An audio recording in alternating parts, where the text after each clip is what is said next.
Halo teman-teman semuanya, jumpa lagi dengan channel Bimbel Online.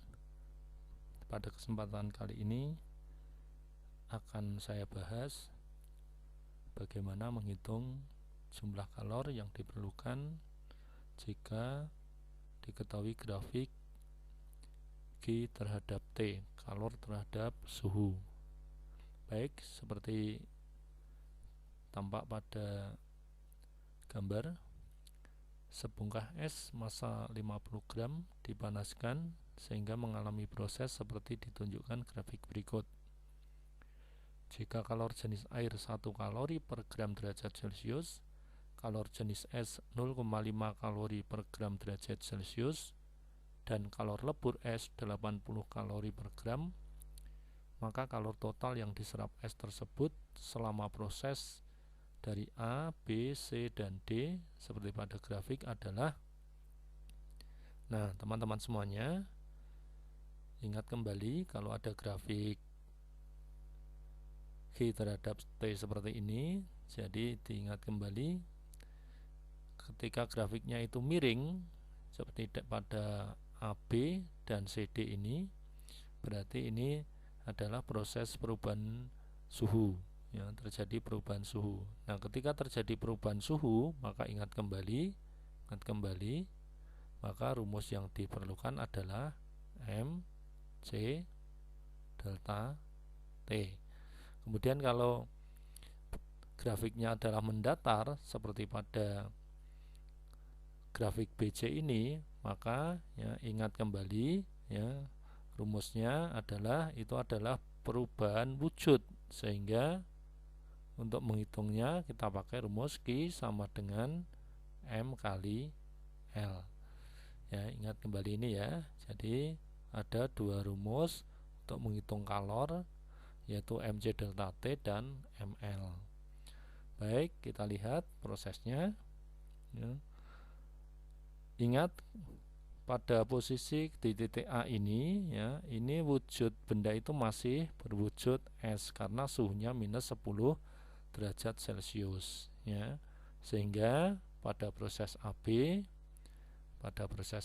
grafik AB ini untuk menghitung kalornya ya, maka tadi untuk miring ya, nah, kita misalkan kalor yang diperlukan dari proses A sampai B atau untuk menaikkan suhu dari minus 10 sampai 0 adalah Q1. Maka Q1 ini bisa kita hitung dengan rumus MC delta T ya.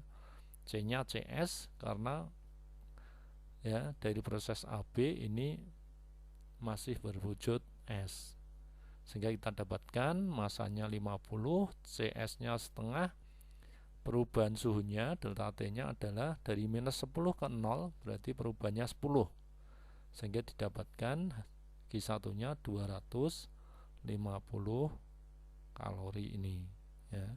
Nih. Kemudian lanjut pada grafik B sampai C.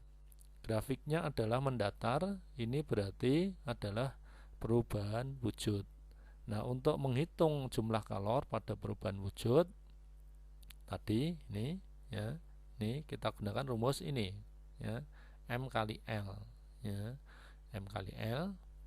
Jadi kita misalkan ini jumlah kalori yang diperlukan adalah Q2, maka Q2 kita hitung dengan M kali L ya. Masanya 50, L-nya 80 ini ya, ini kalor lebur esnya adalah 80 ini. Maka didapatkan selama proses berlangsung dari B ke C ya, ini dibutuhkan kalor 50 kali 80 yaitu 4000 kalori ya. Ingat kembali ketika sampai di titik B ini adalah masih berwujud es, tapi es suhu 0 derajat Celcius ya. Nih. Tapi kalau di titik A tadi es suhu minus 10 derajat Celcius. Kemudian ketika sampai di titik C ya, ini semuanya ya, ini sudah menjadi air. air tapi suhu 0 derajat Celcius. Nah, ketika sudah berubah menjadi air semua suhu 0, kemudian dipanaskan lagi, maka akan menyerap kalor. Ya, misalkan dari proses dari C ke D, ini kalor yang diserap misalnya Q3. Nah, maka Q3 ini bisa kita hitung ya, karena grafiknya miring, maka kita pakai tadi MC delta T ya. C-nya C air karena sudah berwujud air ya, berwujud air, sehingga ya 50 kali C air 1, kemudian perubahan suhunya dari C ke D dari 0 ke 20, berarti perubahan suhunya 20, sehingga didapatkan 50 kali 20 1000 kalori ya.